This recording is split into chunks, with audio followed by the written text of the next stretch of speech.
Hola, muy buenos días. Muchísimas gracias por vuestra asistencia a este webinar y por compartir vuestro tiempo con nosotros. Este webinar es un tercer webinar dentro de la misma temática que son los sistemas instrumentados de seguridad. Ya hemos dado dos y este es el tercero. Para los que no hayáis asistido a los otros dos primeros, pues me vuelvo a presentar. Mi nombre es Pilar Ojeda. Soy la responsable del área de seguridad de procesos del Departamento de Seguridad Industrial de INERCO. Bueno, nos dedicamos a todo tipo de análisis de riesgo, pero en concreto en nuestra área, pues al análisis de riesgo a los procesos. Dentro de este tipo de análisis, pues analizamos los sistemas instrumentados de seguridad, el ciclo de vida de estos sistemas. Antes de empezar con el webinar, quería comentaros que al finalizar la presentación, que tendrá una duración de unos 30 minutos, vais a recibir un link con la propia presentación para que lo podáis ver y un cuestionario de valoración, para que valoréis o si queréis anotar cualquier inquietud que tengáis, pues estamos a vuestra disposición. Y bueno, al finalizar también la presentación haremos una pequeña ronda de preguntas por si tenéis dudas, cualquier consulta que queráis hacernos acerca de esta temática. Pues bueno, estaremos un ratillo comentándolos y intentando solucionar y resolver estas dudas, ¿de acuerdo? Nada, pues empezamos con la presentación. Si no os importa, voy a apagar la cámara para que, la presentación no tenga ninguna interferencia, ¿de acuerdo? Y bueno, agradecer de nuevo vuestra asistencia. Etapa de diseño y verificación SIL de los sistemas instrumentados de seguridad. Ese es el título de la temática de hoy para este webinar. No sé si recordaréis, en los otros dos webinars analizamos en el primero el ciclo de vida de estos sistemas instrumentados de seguridad, analizamos todas esas etapas, un poco más en detalle, y luego en el segundo webinar analizamos una de esas etapas en concreto, que fue la asignación SIL, ¿vale? La etapa de cálculo de índice SIL para estos sistemas instrumentados de seguridad. ¿Hoy qué vamos a ver? Bueno, pues hoy vamos a ver otra de esas etapas que, últimamente pues también ocasiona mucha inquietud en aquellos usuarios finales de instalaciones en los que tienen que implementar este ciclo de vida. Entonces vamos a intentar hoy aclarar conceptos, aclarar dudas y que, tengáis esta etapa del ciclo de vida un poquito más clara, ¿de acuerdo? Comenzamos con la presentación.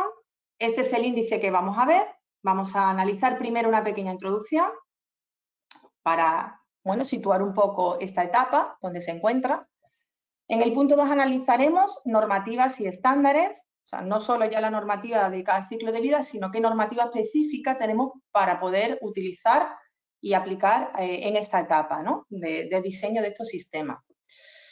Vuelvo a hablar un poco de la terminología y definición más importante, porque a lo mejor todavía no queda claro para alguno de vosotros. Son tres conceptos que siempre repito porque me parece que son importantes y que deben de quedar muy claros.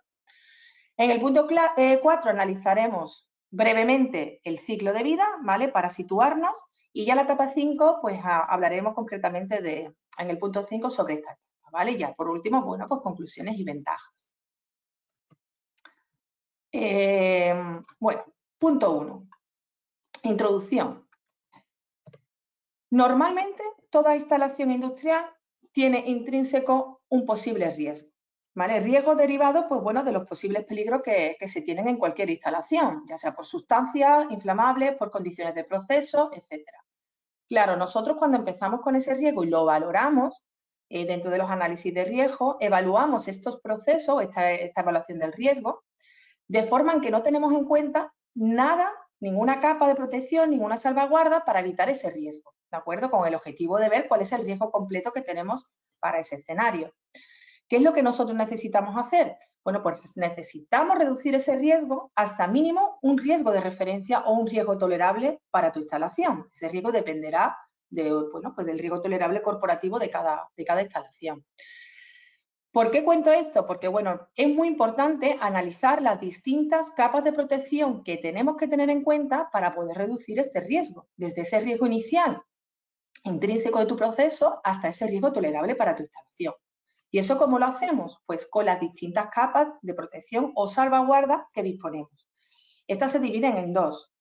dos tipos de capas, ¿no? Dos tipos de salvaguardas que tenemos para evitar ese riesgo. Uno de ellas es las medidas de prevención, cuyo objetivo es siempre prevenir y evitar que ocurra una pérdida de contención, un escenario no deseado, pero luego tenemos otras medidas que denominamos de mitigación, cuyo objetivo es, una vez que se ha producido esa pérdida de contención, pues poder reducir o minimizar las consecuencias derivadas de ese escenario, ¿no?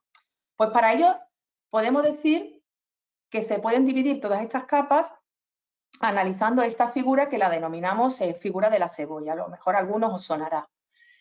Pues aquí podemos distinguir en esos dos colores cuáles son las de prevención y las de mitigación, ¿de acuerdo? En el color clarito, pues tenemos la de prevención y en el color más oscuro, azul oscuro, tenemos la de mitigación. ¿Por qué explico esto? Bueno, pues porque estos sistemas instrumentados de seguridad se consideran como la última capa de prevención antes de que ocurra la pérdida de contención. Con lo cual, al ser la última capa de prevención, tenemos que tener en cuenta que estos sistemas tienen que tener algo especial, ¿no? O sea, estos sistemas instrumentados de seguridad requieren una serie de caracterizaciones especiales, como son, pues, en cuanto a mantenabilidad, fiabilidad, diseño, para poder asegurar que tu planta se encuentra segura antes de evitar o de que ocurra esa pérdida de contención, ¿de acuerdo?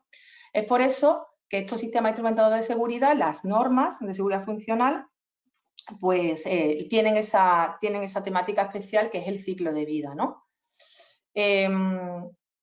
¿Cuáles son esas normas y estándares que tenemos en cuanto a seguridad funcional? Bueno, pues son prácticamente dos, ¿de acuerdo? Una es una normativa americana, que, bueno, la hemos explicado en los otros webinars, pero me gusta volver a explicarla para que quede claro, que es la normativa ANSI americana, la S84. Esta normativa, pues, es aplicable a la industria de procesos y analiza las etapas de este ciclo de vida para cada uno de estos sistemas instrumentados de seguridad. Y además nos da la base para diseñar estos sistemas, ¿vale? Esa sería un poco la normativa americana, pero luego está el estándar europeo, que es el IEC 61508. Primero surgió hay dos estándares europeos, ¿vale? Este es el primero, el 61508. Es aplicable no solo a la industria de procesos, sino que esta surgió un poco para que abarcara más tipos de industria, como pueden ser aplicaciones de transporte, aplicaciones médicas, pero igualmente analiza todas las etapas del ciclo de vida para estos sistemas y nos da la base para diseñar estos sistemas con dispositivos eléctricos o electrónicos programables. Bueno, hay una norma UNE correspondiente, que es una traducción al español de esa IEC. Luego surgió otra estándar europeo específico y exclusivo para la industria de procesos, que es la 60511. Pero igualmente analiza el ciclo de vida y nos da las bases para diseñar estos sistemas. Hay una nueva edición en 2016 y luego en 2017 salió otra revisión, ¿vale?, para corrección de errores, solamente para vuestra información. Igualmente una norma de un equivalente a esta IEC. Y luego existe otra normativa, ¿vale?, que es una transposición de la normativa americana de la ANSI, que es la TR8402. Esta norma ha surgido, bueno, surgió en su momento para analizar las distintas metodologías o técnicas de evaluación para diseñar estos sistemas, ¿de acuerdo? Esta norma la podéis utilizar, o podéis basar en esta norma, para poder analizar la etapa en la que hoy vamos a describir en este webinar, que son la etapa del diseño. Simplemente los adelanto, pero lo explicaré posteriormente. Para poder evaluar y diseñar estos sistemas hay que calcular, pues, una serie de elementos a través de modelos matemáticos. Y estos modelos matemáticos pueden ser los que vienen ahí, ¿no? Ecuaciones simplificadas, modelos de Markov, árboles de fallos, diagramas de bloques. Entonces, todas estas técnicas de evaluación, la TR84 te las explica y te da ejemplos, con lo cual, bueno, pues os lo recomiendo por si queréis analizar más en detalle cualquiera de estas metodologías o técnicas de evaluación. Bueno, también comentaros que son modelos matemáticos que, bueno, hoy en día hay software de reconocido prestigio que lo utilizamos para evaluar estas técnicas y no necesariamente tenemos que hacer estas ecuaciones matemáticas, solo como información, ¿vale? Esto sería un poco la normativa y estándares. Recuerdo, está la normativa europea, la IEC 60508 y 60511, ambas son igualmente válidas. Y luego está la normativa americana, la ANSI S84, y la transposición de esta, que es la TER 84, para, o destinada para las técnicas de evaluación de estos niveles SIL, ¿vale? ¿Cuáles son las terminologías y definiciones más importantes? Son tres, ¿de acuerdo? Son el SIS, el SIF y el SIL. ¿Qué es el SIS? S-I-S. Pues es el Sistema Instrumentado de Seguridad. Es aquel sistema que está compuesto por un sensor o varios sensores, lógica y actuador o actuadores. Su objetivo es llevar el proceso a un estado seguro cuando se vulneran ciertas condiciones. Un enclavamiento, que es como se le llamaba antiguamente, o un sistema instrumentado de seguridad, no actúa en modo continuo, no funciona en modo continuo como puede funcionar un sistema de control, sino que funciona a demanda. Y quedaros con este concepto, a demanda. ¿Por qué? Pues porque normalmente estos sistemas se encuentran durmiendo, están en stand-by, y cuando se vulneran ciertas condiciones, pues entonces cuando debe de actuar, ¿vale? Por eso decimos que funcionan a demanda. Podríamos decir que el SIS es la arquitectura, ¿vale? Es decir, cómo está conformado este sistema, cómo son los sensores, qué redundancia, qué lógica tiene, cómo son los actuadores, un poco la arquitectura, ¿de acuerdo? Otro concepto importante es la SIF, o función instrumentada de seguridad. ¿Qué es una función instrumentada de seguridad? Pues es la función que debe implementar estos sistemas para llevar el proceso a un estado seguro, ¿de acuerdo? Realmente es el objetivo que tiene la SIF, ¿de acuerdo? Si un sistema instrumental de seguridad tiene por objetivo proteger a un equipo ante alta presión, su funcionalidad o su función será ejecutar una acción para evitar esa sobrepresión en ese equipo. Esa es su funcionalidad. Luego, para cada una de esas funciones, hay que asignarle lo que denominamos un nivel SIL, un nivel íntegro de seguridad. ¿Y qué es ese índice SIL? Pues es el nivel de seguridad que le vamos a exigir a esta función instrumentada. Es decir, para yo garantizar, para yo garantizar que mi función cumple las expectativas que tiene que cumplir, tengo que asignarle un nivel de seguridad, ¿de acuerdo? Ese nivel de seguridad, en función de la normativa, establece una serie de niveles. Por ejemplo, la normativa americana establece 3 niveles, SIL 1, 2 y 3, y la normativa europea habla hasta el SIL 4. También comentaros que el SIL 4 en la industria de procesos como que no es aplicable, ¿vale? Si nos sale un SIL 4 deberíamos de rediseñar, porque es un nivel de seguridad muy alto y muy difícil de implementar. Puede utilizarse para las nucleares. Pero el nivel 1, 2 y 3, tanto para la ANSI como para la IEC, se rige por los mismos valores, ¿vale? Es decir, significa lo mismo un SIL 1 por la ANSI que un SIL 1 por la IEC. Luego también ese índice SIL, aparte del SIL 1, 2 y 3, dependiendo de qué metodología utilicemos, podemos, para calcular ese índice SIL, que lo explicamos en el webinar anterior, también puede darnos un SIL A o un SIL raya, ¿de acuerdo? Cuando hablamos de SIL A o SIL raya, significa que no requiere ninguna especificación o requisito especial derivado de las normas de seguridad funcional. ¿Esto qué quiere decir? Pues cuando nosotros apliquemos las normas de seguridad funcional, siempre lo vamos a hacer para un SIL 1 o mayor. Si el SIL que nos da es raya A o 0, en función de la metodología que usemos, no vamos o no tenemos, más bien, por qué seguir las normas de seguridad funcional. No te lo exige la norma, ¿de acuerdo? Bueno, ¿y qué significa ese índice SIL? O sea, para mí un SIL 2, ¿qué es? Bueno, pues un SIL 2 significa que yo consigo reducir el riesgo entre 100 y 1000 veces. Es lo que llamamos el RRF, el factor de reducción de riesgo, el Risk Reduction Factor. Ese factor de reducción de riesgo implica que si yo instalo un SIS o una SIF, en este caso, con un SIL 2, estoy diciendo que puedo reducir el riesgo hasta 1000 veces. ¿De acuerdo? Si os acordáis de la primera transparencia, en la introducción, donde hablábamos de la opción de ir reduciendo el riesgo con las diferentes capas de protección, pues significaría eso, que yo puedo reducir el riesgo hasta llegar a ser un riesgo tolerable en esa cantidad, ¿vale? ¿Eso cómo se deriva en términos matemáticos? Pues en términos matemáticos se deriva en que si tú tienes un factor de reducción de riesgo entre 100 y 1000 veces, implica que puedes implementar una SIF con una probabilidad de fallo en demanda media de entre 10 elevado a menos 3 y 10 elevado a menos 2, ¿de acuerdo? Ese concepto es importante porque a la hora de nosotros diseñar esos sistemas, lo que estamos diciendo es que tenemos que implementar un instrumento cuya probabilidad de fallo en demanda establece o se encuentra dentro de ese rango, entre 10 elevado a menos 3 y 10 elevado a menos 2. Entonces, la etapa que vamos a estudiar, que es la verificación del SIL, nuestro objetivo es verificar que con el diseño que nosotros tenemos, es decir, la arquitectura que le vamos a implementar, las marcas, los modelos, etcétera, que nosotros vamos a instalar, le corresponde esa probabilidad de fallo en concreto, que se encuentre en ese rango para que corresponda con nivel SIL que se le ha asignado en la etapa anterior de asignación SIL. ¿De acuerdo? Estos serían un poco los conceptos y ahora vamos a analizar de forma breve dónde estábamos situados dentro de este ciclo de vida. ¿De acuerdo? El ciclo de vida de los SIL, lo que establece la norma es que garanticemos de cierta manera que estos sistemas, desde que se inicia su desarrollo, se decide instalarlo, hasta que se decide desinstalarlo o desmantelarlo, pues se rija a través de una serie de ciclos, una serie de etapas en este ciclo de vida, para asegurarnos que durante toda la vida pues sigue cumpliendo esas especificaciones de nivel SIL que se le ha exigido en la etapa anterior.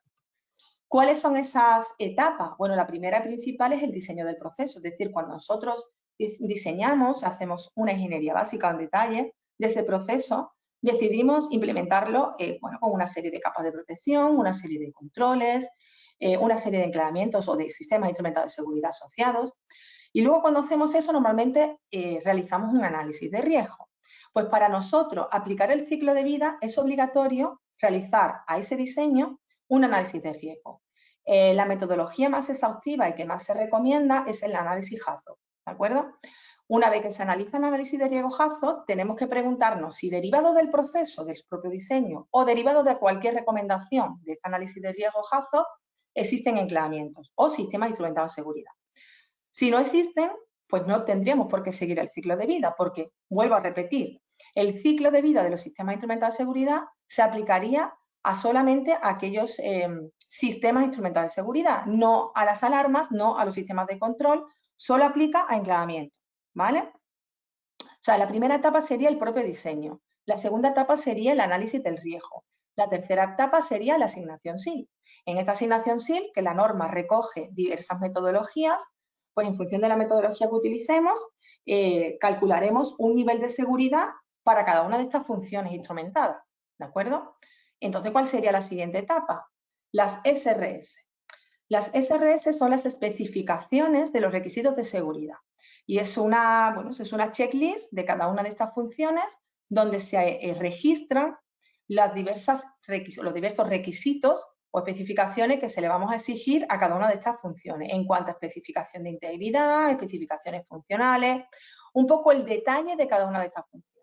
Y la SRS sí que es un documento vivo y bastante importante que se debemos de tener presente en cada una de las etapas de este ciclo de vida.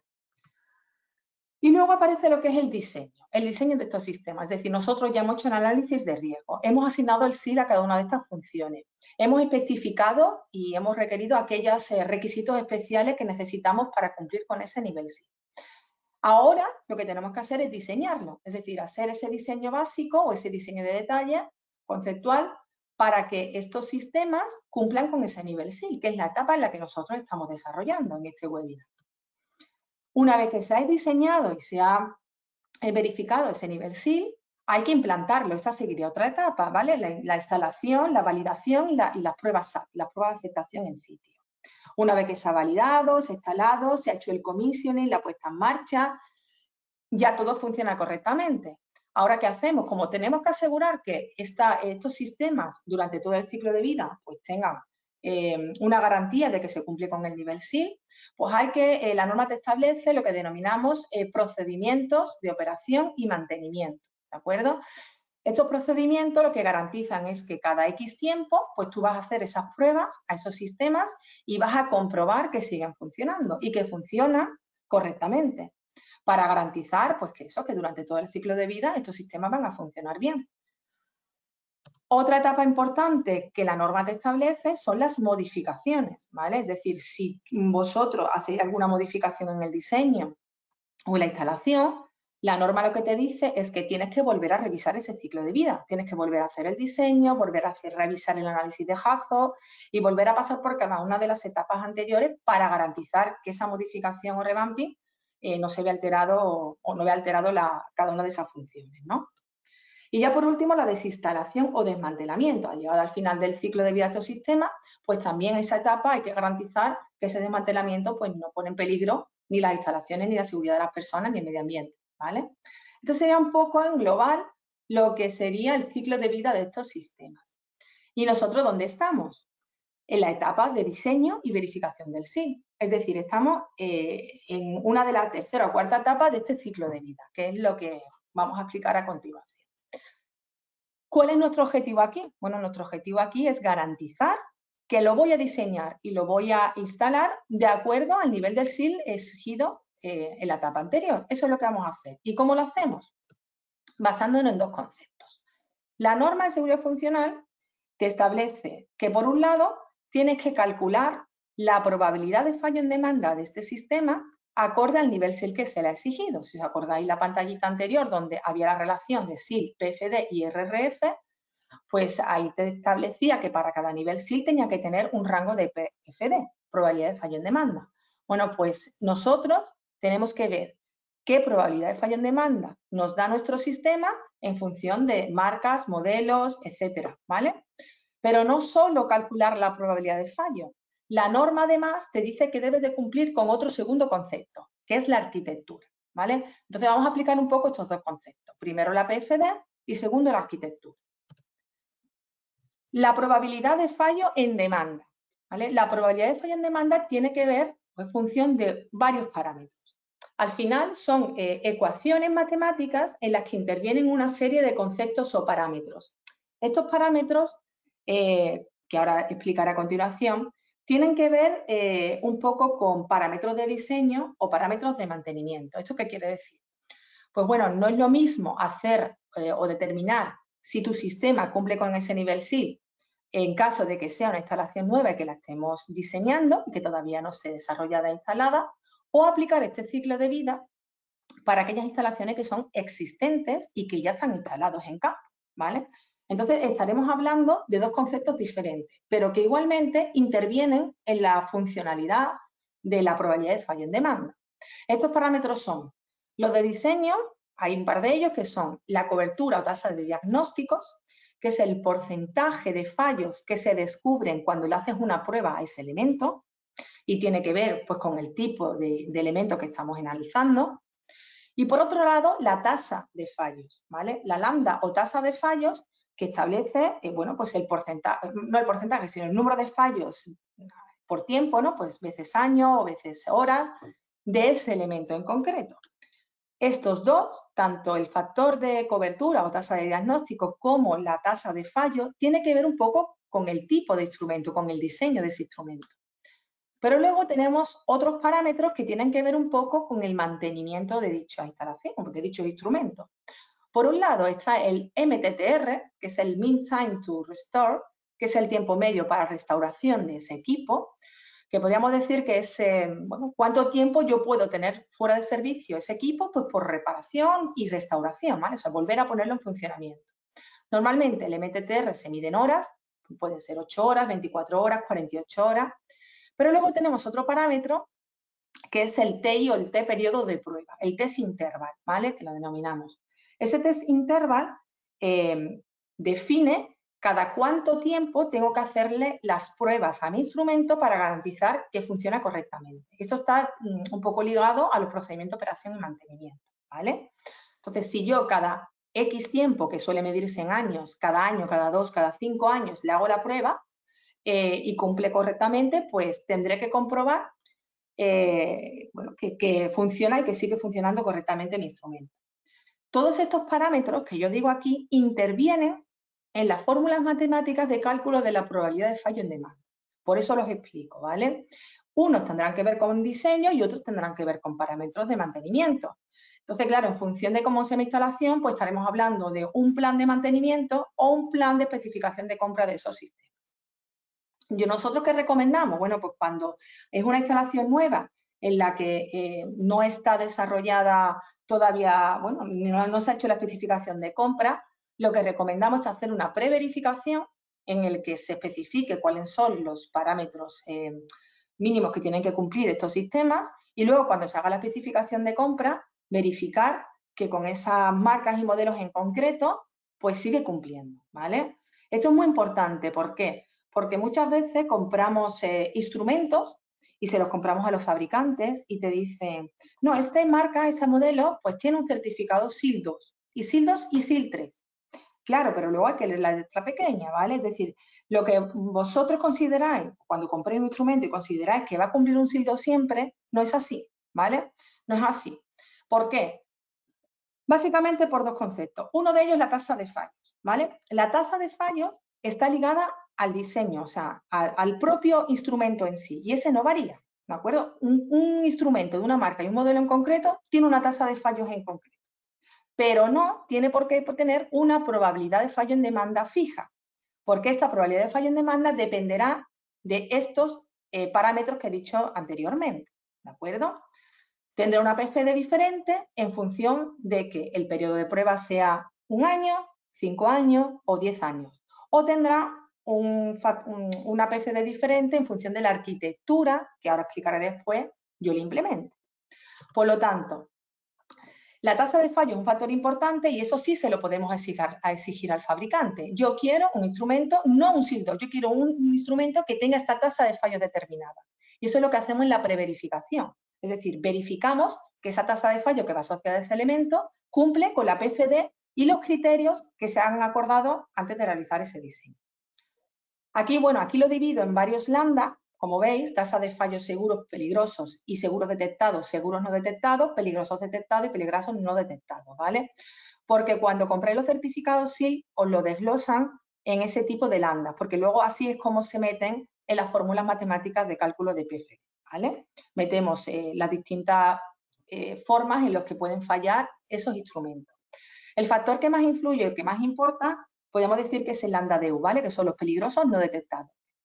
Y bueno, pues su nombre propio indica, ¿no? Son los peligrosos que no se detectan, con lo cual son los que más contribuyen a que la PFD sea más alta.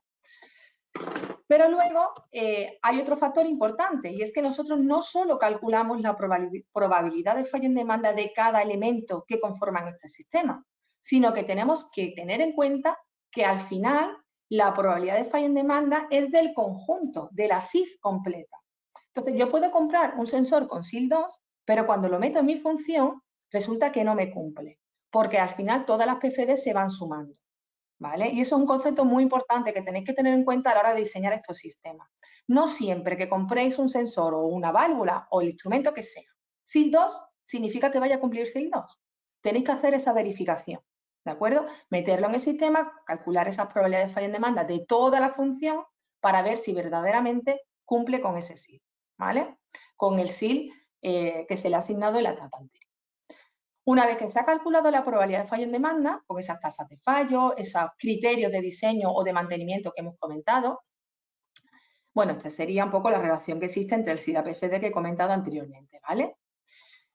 Pero luego hay otro concepto importante que la norma también te establece, que es la arquitectura de estos sistemas instrumentados de seguridad.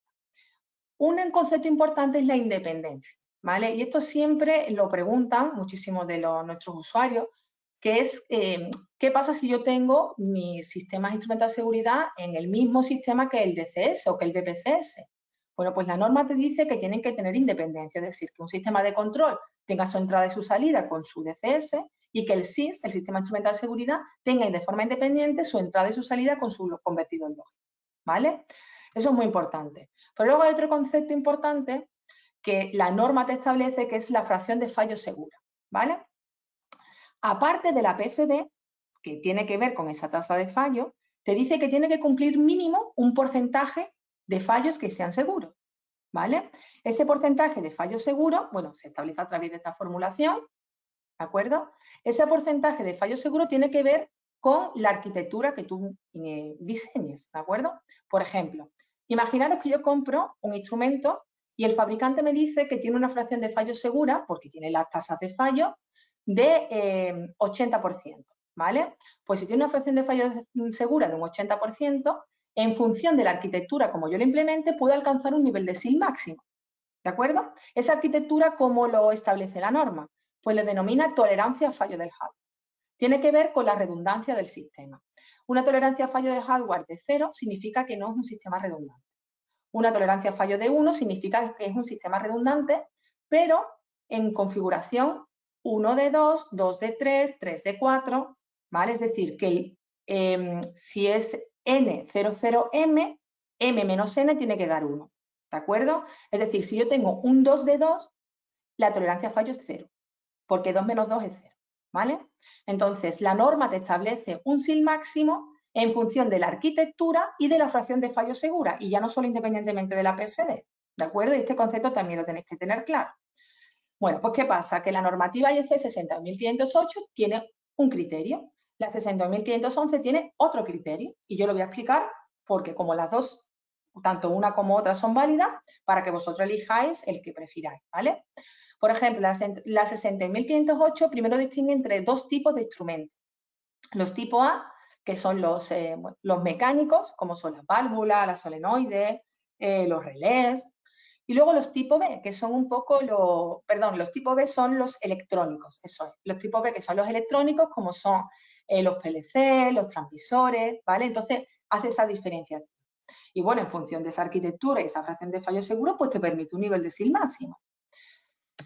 Y luego la 60511 ya no te establece ningún requisito a través de la fracción de fallo segura, pero sí a través de la arquitectura o redundancia, es decir, tolerancia del hardware mínima, ¿vale?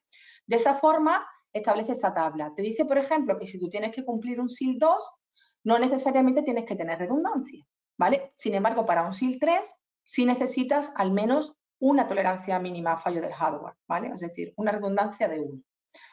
Ya está a vuestra libre disposición si queréis elegir la 60511 como metodología o como norma para seguir ese ciclo de vida o la 508, ¿de acuerdo?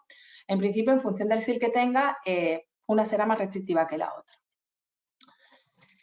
Y luego hay un tercer factor que no lo he puesto al principio, ¿vale? Que es la systematic capability, ¿vale? La capacidad sistemática que tiene estos sistemas. Es decir, hemos hablado de la probabilidad de fallo en demanda y hemos hablado de la arquitectura, ¿vale? Que por un lado tiene que ver con la fracción de fallo segura y por otro lado tiene que ver con la tolerancia mínima a fallo del hardware. Pero luego la normativa IEC 60511, en la última edición, hace mucho hincapié en este concepto, que es el Systematic Capability. Y se define como la capacidad sistemática, expresada en una escala del 1 al 4, es decir, consigo un SIL 1, un SIL 2, un SIL 4, a la confianza de que ese sistema o de que ese dispositivo cumple con el SIL especificado con respecto a una función de seguridad. Pero cuando ese dispositivo se implementa siguiendo el manual de seguridad. Es decir, la capacidad sistemática se logra cuando el instrumento se implementa siguiendo esos procedimientos de manuales, pero para evitar errores sistemáticos. ¿Qué son los errores sistemáticos? Los errores que vienen de fábrica. Por lo tanto, en función de estos procedimientos y cómo se implemente, pues conseguimos un nivel de SIL asociado, ¿de acuerdo?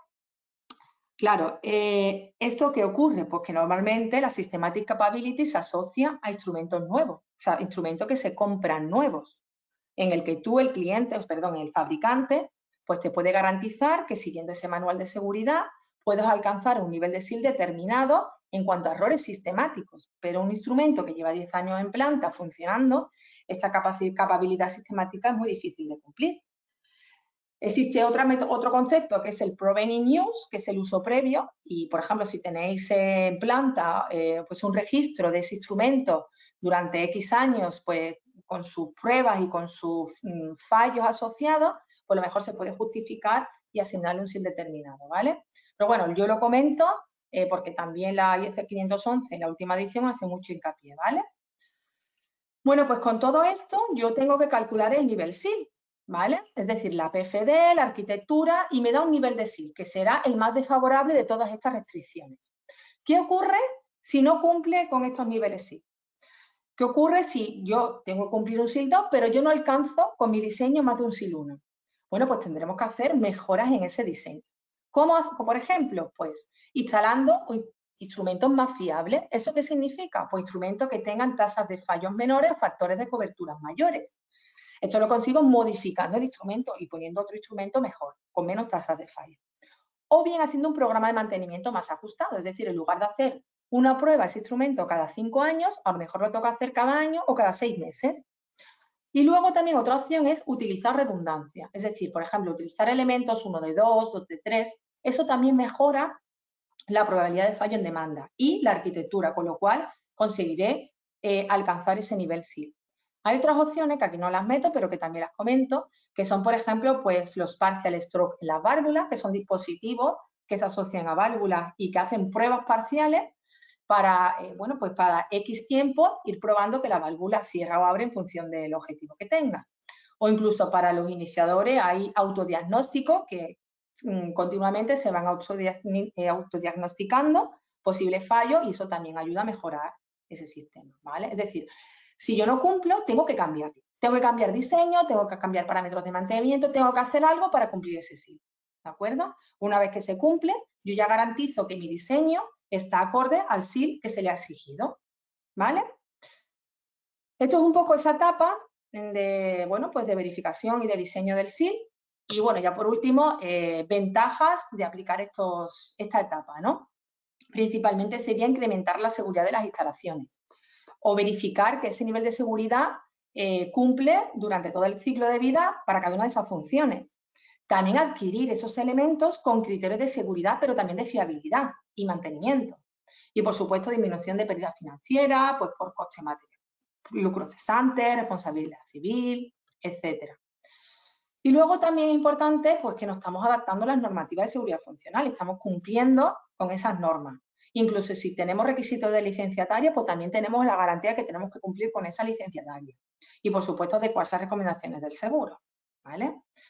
Bueno, este sería un poco la presentación, que, bueno, en principio espero que os haya servido un poco para aclarar conceptos, para aclarar ideas. Vuelvo a poner la cámara si os parece bien y yo voy a hacer una ronda de preguntas por si tenéis algunas dudas, conceptos que queráis preguntarme de, bueno, de esta exposición, de cualquier punto que hayamos descrito que no os quede claro. Yo iré respondiendo, voy leyendo y iré respondiendo de la mejor manera que pueda, ¿de acuerdo? Bueno, parece que tengo dos preguntas, yo las voy leyendo y vamos comentando, ¿vale? Dice, la tolerancia de componentes del hardware no la puede facilitar el proveedor. Pero, ¿qué ocurre con el software de base de los sistemas desarrollados? El sistema operativo, biblioteca, respecto a su vida útil u obsolescencia. No mantenimiento ni soporte en cuanto cambia su versión y, sobre todo, en renovación de plataformas del software, etcétera. Bueno, la norma de IEC, la 60.511, también te establece una de sus partes criterios para diseñar estos software, ¿vale? Es decir, un poco sería seguir los criterios que te dice la norma para garantizar esos sistemas. Es decir, nosotros las pruebas de mantenimiento, que es otra etapa del ciclo de vida, también hay que hacérselo a los software, o sea, a lo que es el PLC, ¿vale? ¿Qué ocurre? Bueno, que normalmente estos procedimientos, para garantizar que durante toda la vida útil de este sistema se sigue cumpliendo con su funcionalidad, normalmente lo suele llevar a cabo el propio fabricante del PLC, ¿vale? Pues para garantizar que no se pierda esa trazabilidad, ¿no? Por decirlo de alguna forma. Entonces, bueno, el software más que nada es seguir con los criterios que te dice la norma y del propio fabricante, que al final es seguir con el manual de seguridad del fabricante, ¿vale? Bueno, otra pregunta dice, ¿la tasa de fallos de un elemento es fija del elemento o varía en el tiempo en función de su antigüedad? A ver, toda tasa de fallos de un instrumento tiene una curva, ¿vale? Tiene una curva en la que tú vas, al principio del ciclo de vida tiene muy pocos fallos, luego durante X años pues tendrá una tasa de fallo promedio y luego al final de su ciclo de vida útil pues tendrá muchísimos fallos. Nosotros normalmente nos quedamos con el promedio, pero la tasa de fallos normalmente es fija para ese instrumento. Esa marca, ese modelo tiene esa tasa de fallos en concreto, ¿vale?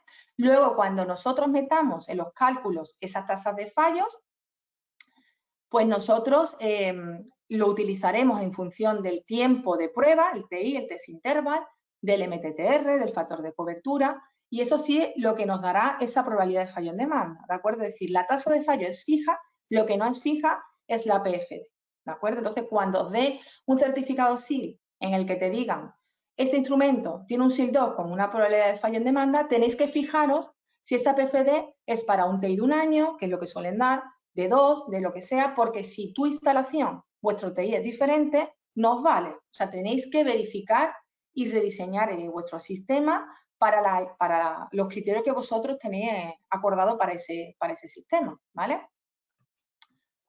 A ver, voy a ir leyendo por aquí. Si uno de los sensores de una SIL falla y decidimos cambiar la votación de los instrumentos, ¿cómo de revisarse la asignación SIL? A ver, ese punto tiene que ir descrito en las SRS, en las especificaciones de los requisitos de seguridad, que al final está muy relacionado con la verificación del SIL, ¿de acuerdo? Es decir, en las SRS tenemos que especificar en caso de que uno de los instrumentos que conformen la SIL, que sean redundantes, se saque fuera por mantenimiento, por ejemplo, o por fallo del propio instrumento, tenemos que dejar registrado cómo se va a quedar el PLC. Imaginaros, yo tengo un 1 de 2 y uno de esos instrumentos me falla. ¿Cómo se quedaría en el PLC? Pues se quedaría como 1 de 1. Eso tiene que estar registrado en la SRS, no en la asignación SIL. Luego, si nosotros queremos sacarlo fuera por mantenimiento, pues queremos decidir si lo dejamos como 1 de 1, que en este caso sería así. El caso más diferente sería, por ejemplo, 2 de 2, ¿no? Si yo tengo 2 de 2 y uno lo saco fuera por mantenimiento, pues yo quiero decidir, como tienen que ser 2, si dejo de tener funcionalidad en esa SIL o quiero que se quede como 1 de 2, ¿vale? Eso hay que establecerlo en la SRS, ¿de acuerdo? Bueno, por otro lado dice, ¿es obligatoria la separación de control y seguridad en el PLC? La norma te dice que tiene que ser independiente, ¿vale? Que tienes que garantizar independencia entre SCC y SIS. Luego, por ejemplo, la normativa americana, la ANSI, te da excepciones. Por ejemplo, te dice que para un SIL 1 puedes compartir elementos finales, pero siempre que la acción del SIS prevalezca sobre la del control, que tenga dispositivos especiales para evitar que el fallo del control afecte al SIS, y solo para un determinado nivel de SIL. Para el resto tienen que ser separación, ¿vale? Ya te habla, bueno, de separación idéntica, separación diversa, en función del nivel SIL que se tenga, ¿de acuerdo? A ver, otro por aquí. Dice, ¿cómo se contempla el efecto? Ay, perdona, que es que me van saliendo más y se me va moviendo la pantalla. Lo he perdido, un segundo. A ver. Se me ha quedado un poco bloqueada la pantalla, disculpadme.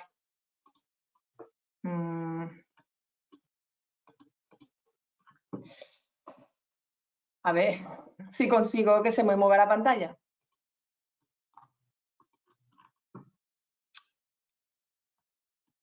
A ver.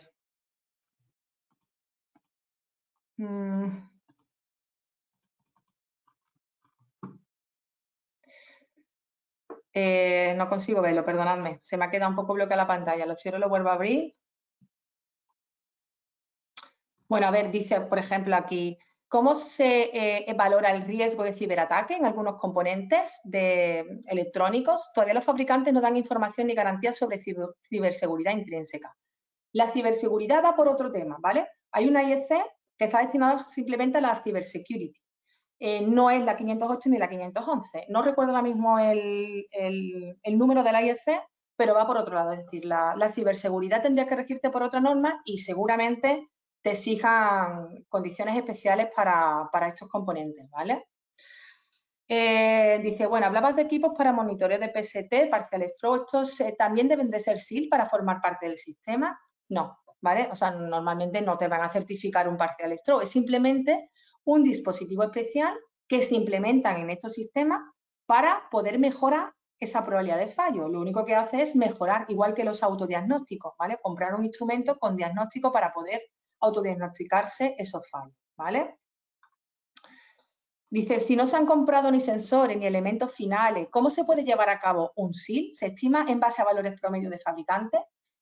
Pues mira, a ver, aquí hay dos opciones.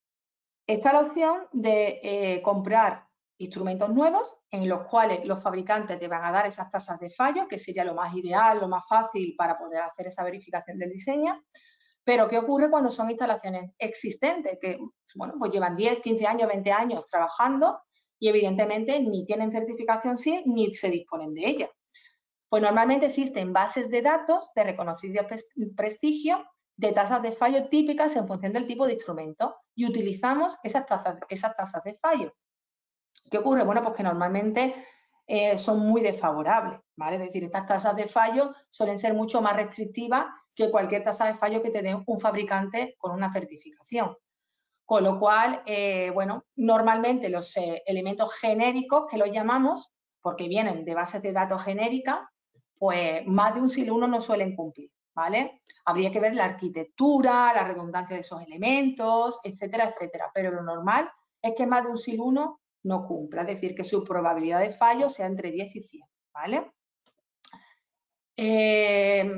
Bueno, en principio, eso es lo que hacemos cuando tenemos instrumentos, instalaciones nuevas, existentes, que no disponemos de esas bases de datos. ¿Qué ocurre? Pues bueno, que para poder hacer esa verificación de esos sistemas necesitamos que sean bases de datos con una gran cantidad o que recoja una gran cantidad de datos. Entonces, bueno, los software que existen para desarrollar esta verificación del SIL sí que tienen en su base de datos bastantes tasas de fallo de tipo de instrumento, de marcas, de modelos, etcétera, donde podamos utilizarlo para poder verificar estos sistemas, ¿vale? A ver, dice, detectores de fuego y gas que estén como capa de protección, ¿deben tener clasificación SIL? Normalmente la norma no te lo pide, ¿vale? Para el fuego y gas, no. Otra cosa es que instalaciones que nos han pasado, ¿vale? Algunas instalaciones, algunas compañías quieran calcularle el SIL para los fire and gas. Normalmente nosotros no lo recomendamos. ¿Por qué? Pues porque, bueno, son instrumentos que dependen de ciertos factores y no son totalmente instrumentados. Un sistema instrumentado de seguridad, como su propio nombre indica, es totalmente instrumentado. No interviene para nada ni el factor humano, ni ningún otro concepto que no sea la instrumentación. En los fire and gas, pues depende mucho de varios factores, entre ellos, bueno, del viento que haga ese día, de la ubicación de esos detectores, incluso a veces dependen de la actuación manual del operador. Entonces, bueno, no lo recomendamos, aunque no te diga nada la norma, y hay instalaciones que lo implementan incluso, ¿vale? A ver, dice, un PLC de planta cuyo procesador redundante es apto para control y seguridad, ¿podría cumplir con dicha separación entre control y seguridad? No. Si tienes un PLC para control, tienes que tener un PLC para el SIS. Eso es lo que te dice la norma, ¿vale? O sea, este concepto, quedároslo claro. El SIS va por un lado y el DCS va por otro. ¿Por qué? Es que es obvio. El SIS es la última capa de prevención y tenemos que garantizar que cumple con ese nivel de seguridad que se le exige. Si nosotros estamos comunicando el DCS con el SIS, no estamos garantizando ese nivel SIS. Entonces la norma lo que te indica es que por un lado está el DCS y por otro lado está el SIS, pero con la garantía y el objetivo de que al hacerlo así, ningún fallo en el sistema de control pues puede haberse afectado en el SIS, ¿vale? Es decir, esa independencia garantiza ese nivel de seguridad que le estamos exigiendo, ¿vale? Entonces tienen que ser independientes. Bueno, yo creo que esta es la última por lo que veo aquí. No sé si me deja alguna porque como se me ha quedado pillado, no sé si me dejo alguno por aquí, creo que no. Pero bueno, en principio, ahora cuando acabemos, bueno, aquí aparece otra, ¿no? Dice, para cumplir un determinado SIL debería comprar solenoide SIL y actuador SIL. Bueno, claro, al final todos los elementos que forman parte de la SIL tienen que cumplir con ese SIL, ya sea el sensor, el elemento final, la válvula, la solenoide, el PLC, todo entra dentro de la ecuación y todas esas PFDs suman, ¿vale? Entonces es muy importante que eso lo tengáis en cuenta.